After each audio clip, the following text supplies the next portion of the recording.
Arabic is, according Okay, to what's this? estimates, the fifth most widely spoken language in the world today. It serves as an official language across the Middle East and North Africa, even if it is spoken in a number of different dialects. Arabic also serves as a liturgical language within the religion of Islam, being the language of the Quran and thus imbued with a lot of religious significance. As such, it is directly linked to divine revelation and has a significant role to play in history. All right, here we go, chat. For the next hour, I'm going to be learning. Widely spoken language in the world today. It serves as an official language across the Middle East and North Africa, even if it is spoken in a number of different dialects. Arabic also serves as a liturgical language within the religion of Islam, being the language of the Quran and thus imbued with a lot of religious significance. As such, it is directly linked to divine revelation and has a significant role to play in history. Muslims across the world, Arabic is... It's the fifth most spoken language in the world. Mandarin? What? Bro, this can't be right. Everywhere I go, everybody speaks English. Maybe it's just because of everywhere I've been. According It seems to be that the whole world speaks some amount of English. to estimates, the fifth... The whole world does not speak some amount of Mandarin, though. ...spoken language in the world today. It serves as an official language across the Middle East and North Africa, even if it is spoken in a number of different dialects. Arabic also serves as a liturgical language within the religion of Islam, being the language of the Quran and thus imbued with a lot of religious significance. As such, it is directly linked to divine revelation and has a significant role to play in history. Muslims across the world read the Quran in Arabic daily, even if they don't understand the words themselves. It goes without saying that Arabic therefore has a lot of legend associated with it. Because it is the language of the Quran, God's unmediated speech, according to the majority of Muslims, it has almost a divine status. Some Muslims historically have considered Arabic to be the one language with which God communicates with mankind, and that Arabic is the language spoken by the angels in heaven, thus being somehow eternal. But if we approach things from a historical and archaeological perspective, looking at material that we can date, study, and scrutinize, what picture emerges then about the origins and development of the Arabic language? Where did it come from? Who spoke it? And what can that tell us about the ancient world?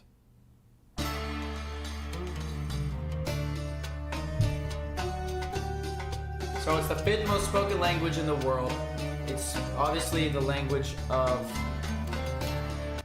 the Quran. So some people consider it to be God's language that the angels speak in heaven. But what even is heaven? How do we know that? We don't know that. That's the truth. But I do know there is life to come. I have full belief in the hereafter. Semitic language. This means that it is closely related to other languages in that family, including Hebrew, Aramaic, and Syriac, and Egyptian, for example. And anyone who speaks these languages will know how... West Semitic, East Semitic.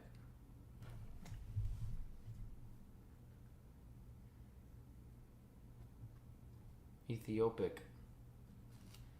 It's a Semitic language? It's a Semitic language.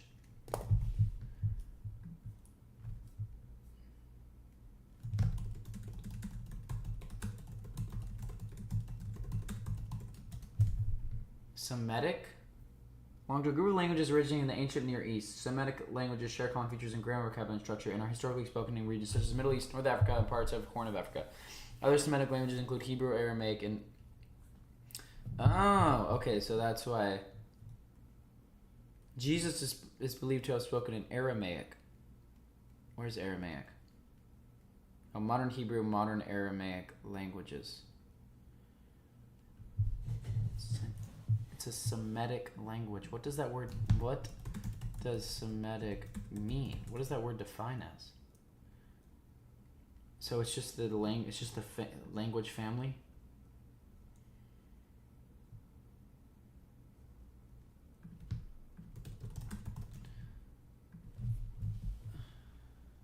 Chat, what does that mean?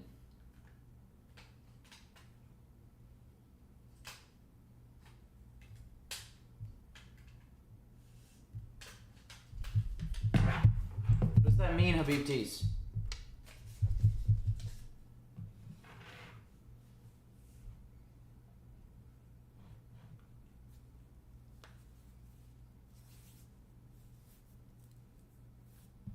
Oh. I'm gonna look up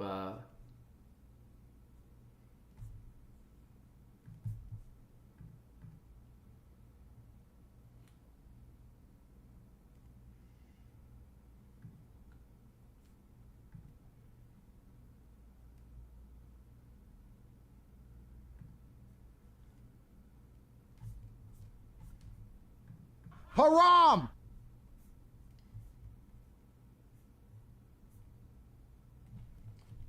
haha, joke's on you, that's my old home address. So it's believed to have been spoken in this area. Ethiopia. Oh, okay, so it is. Okay. Translated to other languages in that family, including Hebrew, Aramaic, and Syriac, and Egyptian, for example. And anyone who speaks these languages will know how many similarities and points of overlap there can be between them. Just look at a word like salam and shalom in Arabic and Hebrew, for example, both meaning peace. So we know that Arabic comes from the Semitic family of languages and that it developed alongside other languages in that category. But where does Arabic in particular come from? Well, this is a pretty difficult question to answer because languages are always changing and evolving. Now, I am not a linguist, and so I am venturing somewhat outside of my field of knowledge here, more so than I usually am. So even more so in this case than in my other videos, I highly suggest Jesus is believed to have been spoken Aramaic? Literature and the sources that I will leave in the description for a more proper run through proper studies in this field by actual experts. Many have tried to explain the origins of the Arabic language. There have been many mythical accounts. For example, in Ibn al-Kalbi, the writer of the Kitab al-Asnam, or Book of Idols, who we talked about in the episode about So it's similar to Hebrew and Aramaic. Did not know that. That's interesting. Learning something new. Arabia, he writes that it was the Amalek, giants who came from Babylon, who first spoke Arabic and took it with them to Arabia. Putting aside these mythical accounts, one very pervasive theory and widely accepted idea is that Arabic originates in southern Arabia and around modern-day Yemen, and that it later from that spread northward across the peninsula. But in fact, recent revolutionary scholars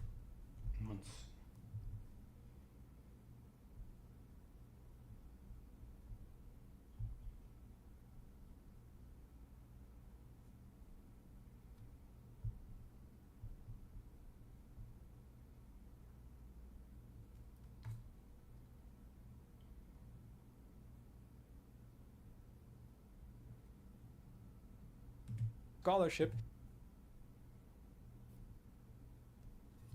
has suggested that this is actually false. Indeed, it seems that the situation in Arabia and around modern-day Yemen, Arabs spoke Arabic and took it well. For example, in Ibn al-Kalbi, the writer of the Kitab al-Asnam, or Book of Idols, who we talked about in the episode about pre-Islamic Arabia, he writes that it was the Amalek, giants who came from Babylon, who first spoke Arabic and took it with them to Arabia. Putting aside these mythical accounts, one very pervasive theory and widely accepted idea is that Arabic originates in southern Arabia and around modern-day Yemen. What is Arabia?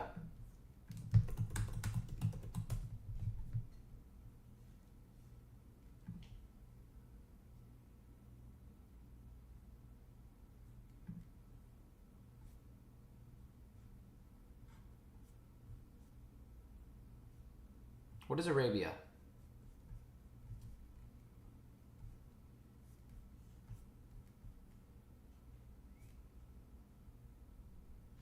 Saudi Arabia. Arabia is the location. Saudi is the family name ruling it.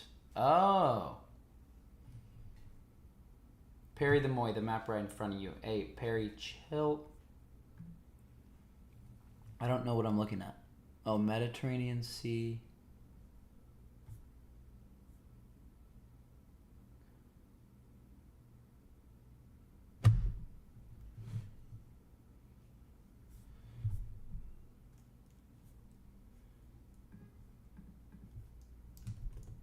Arabia refers to a historical region southwest Asia, primarily located in the Arabian Peninsula. It is bordered by the Red Sea to the west, the Persian Gulf to the northeast, and the Arabian Sea to the southeast.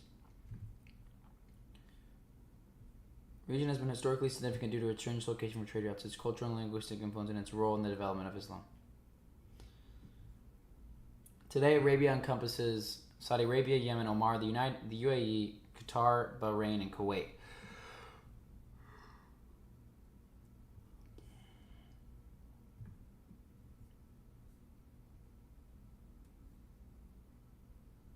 Where's Kuwait? Oh, Kuwait. So this is the Arabian Peninsula.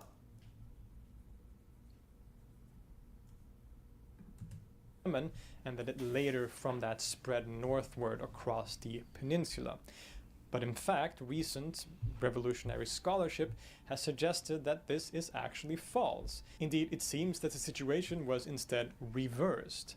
But let's not get ahead of ourselves and back up a little bit. As I mentioned in the episode about pre-Islamic Arabia and its religious traditions, we are really witnessing a incredibly fruitful and interesting period in the academic study of pre-Islamic Arabia or ancient Arabia generally. There is huge new finds and discoveries being made all the time, which is giving us new perspectives on this culture. And this material shows that in ancient Arabia, there were a whole host of different languages spoken across the Arabian Peninsula. In no way was there a universal Arabic spoken across the region until basically after the arrival of Islam. Indeed, the languages that were spoken and written in what is today Yemen was as far removed from modern Arabic as Hebrew is. Not only was there a myriad of different languages spoken, but also a lot of different scripts or alphabets. Some of these alphabets can be read by scholars today, while others remain undeciphered.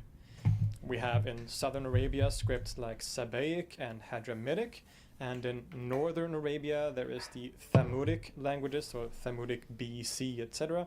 And then there's also scripts like Hismaic and Safaitic. And if we look at any of those alphabets, none of them look anything like the Arabic script that we know and love. So this is the first picture we need to have in mind. Ancient Arabia was a multilingual place filled with various languages and scripts in which those languages were expressed. But where is our Arabic? Ancient Arabia is different languages. Romeo, title got me.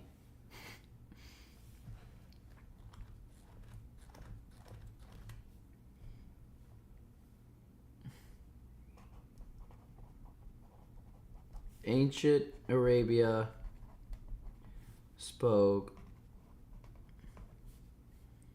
multitudes of Arabic.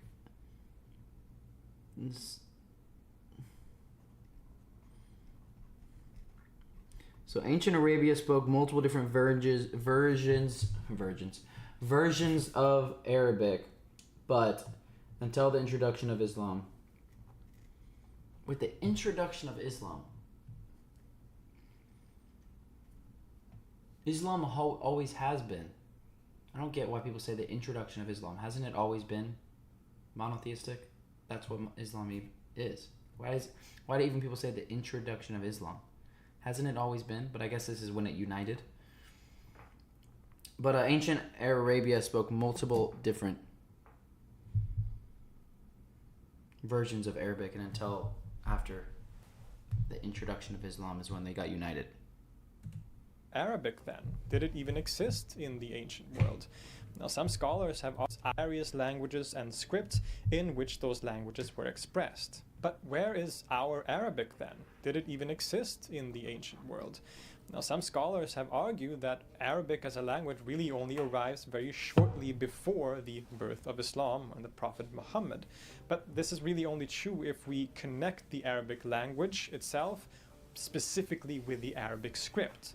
Because indeed, like when we talk about cultures or religions, languages too are always constantly evolving. It's always changing. And if we accept that less narrow view of the Arabic language, things start to open up a little bit more, and we can start to see traces of Arabic further back in history. No one language just arrives out of nowhere, completed, and then just stays that way. Instead, languages are always transforming, reacting to other languages, interacting with neighboring ways, and finding new ways of expression. It would be foolish to expect to find classical Arabic as we know it today back in 500 BC or whatever. And the same goes for any other language. But as I said, if we accept this broader and more nuanced way of looking at language, the door opens up a little bit more. Because indeed, even as far back as the second half of the first millennium BC, we find a few inscriptions and examples of language expression that does have strong characteristics of Arabic, and which probably is an earlier form of that very language.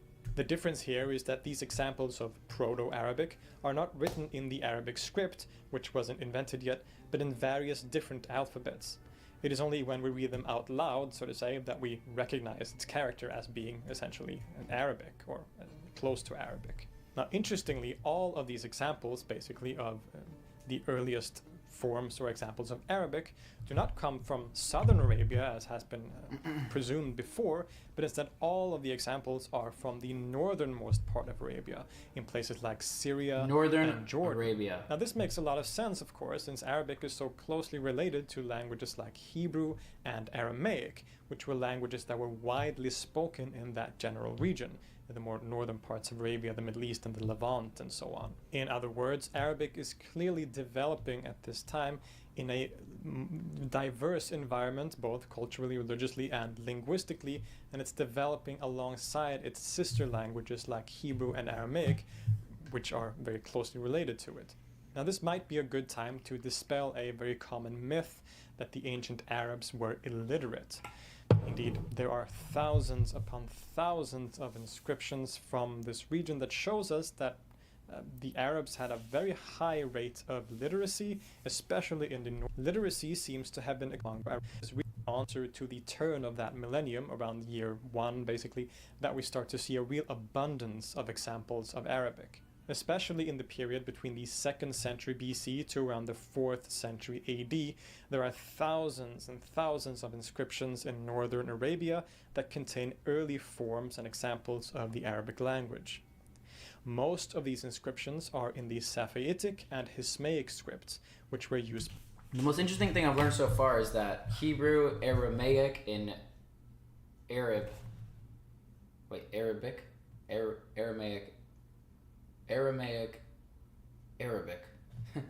tongue twister. Arabia, Arabic, Arab. Arabia, Arab, Aramaic, Hebrew. Anyway, the most interesting thing I've learned today is that Hebrew and Aramaic and Arabic are related. Oh my gosh, I'm getting tongue twisted. That's the most interesting thing I've learned. Hebrew, it's like a Semitic language, so they're groups of languages. Chat, I know Muslim Lantern is live, guys. I'm not questioning Islam. I have nothing to question. I believe in one God. I'm in. I'm learning about Arabic. I'm gonna ignore the rest of the comments that keep saying that. Like, bruh, you guys here to learn Arabic with me or not? Alright!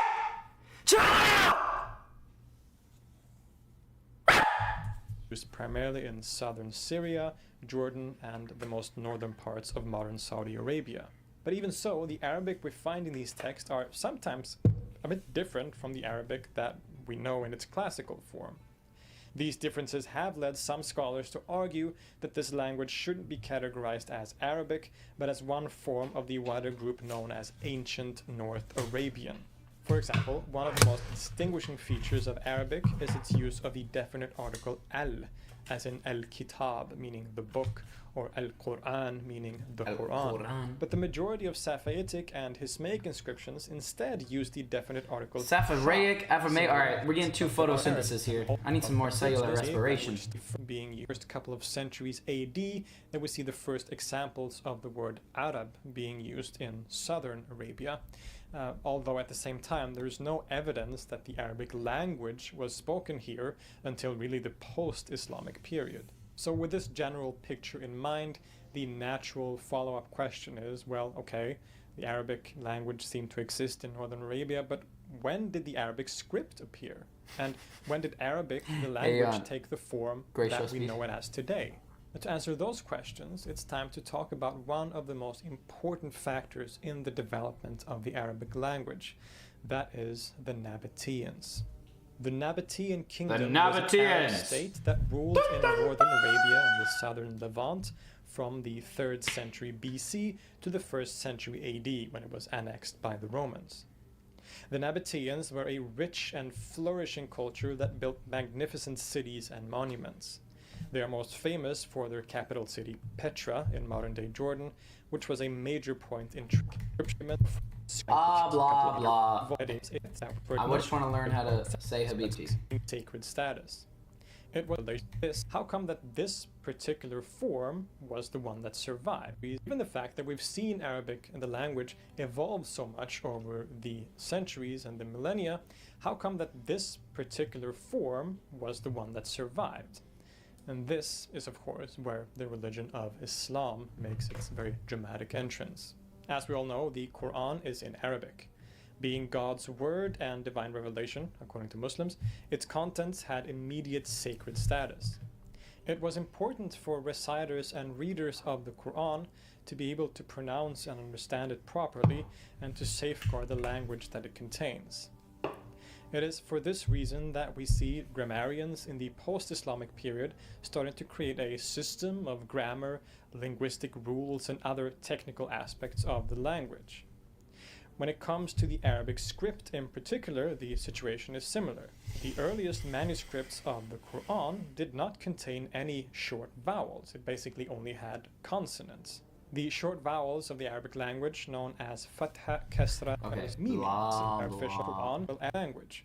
It was the Quran and its language that determined what became official Arabic and has served as its kind of gold standard ever since. Through the Quran, the post-Islamic Arabs took a language that was diverse and evolving and created a system of grammar that remains basically identical today. Anyone who understands standard Arabic or Fusha can pick up the Quran and read it without any major things like this. So the arrival of the religion of Islam played a central and important role in the development of the Arabic language, which is also what justifies me making a video about it on this channel. We can also, of course, see how this essential and important role in the development of Fusha can pick up the Quran and read it without any major things like this. So the arrival of the religion of Islam played a central and important role in the development of the Arabic language, which is also what justifies me making a video about it on this channel.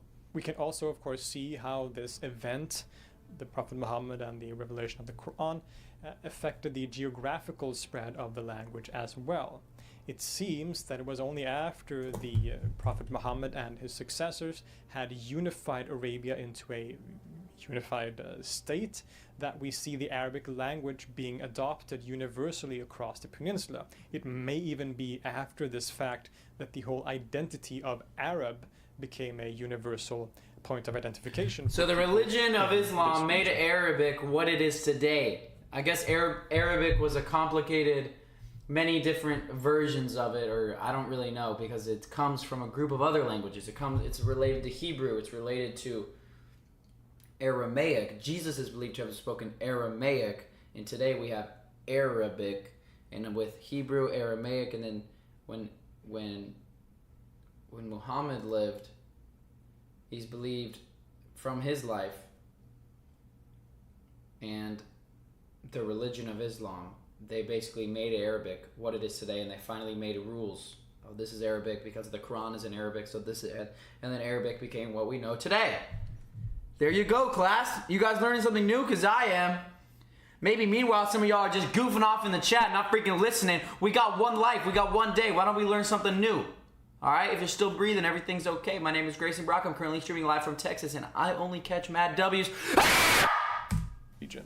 And of course, with the later conquests of the Rashidun and Umayyad caliphates, the geographical spread of Arabic became even more significant. It is said that it was the Umayyad Caliph Abdul Malik who made Arabic the official language of the empire, thus beginning the process that created the situation as it stands today, with Arabic being spoken as a primary language across the Middle East, North Africa, and in the Middle Ages in southern Spain. But despite this systematization of the Arabic language and its script, as well as its official use across the empire, it seems that some of the native languages and scripts that were used in pre-Islamic periods in Arabia continued to exist and perhaps also be used for a while afterwards, a couple of centuries in the post-Islamic period. Thus, even though the Quranic Arabic became widespread as an official Arabic, the assimilation was a gradual one, even in the heart of the peninsula. Of course, the linguistic map is diverse today just as it was in antiquity, and Arabic, as most of you probably know, is spoken in a variety of different dialects across the Arabic-speaking world, to the point that a person from Iraq often has a very hard time understanding someone from Morocco and vice versa. But the official Arabic of the Quran, the liturgical language of Islam, and people in official America say language Iraq. of the early caliphates remain in what is known as Fusha, or Standard Arabic. This is a form of the language that basically everyone learns in school, at least in Arabic-speaking countries. Some newspapers use Fusha in their papers. Poetry is written in it, and some news channels like Al Jazeera also use it, but it's never really spoken in everyday conversation. Still, the fact that Fusha has survived even to this day, even though its modern standard Arabic form has a lot of loan words and innovations to it, the core aspect of language survives pretty much intact, which shows you the central importance and role played by the Quran and the religion of Islam for the general development of the whole Arabic language. In this episode, we have gone on a journey from antiquity up until the modern day.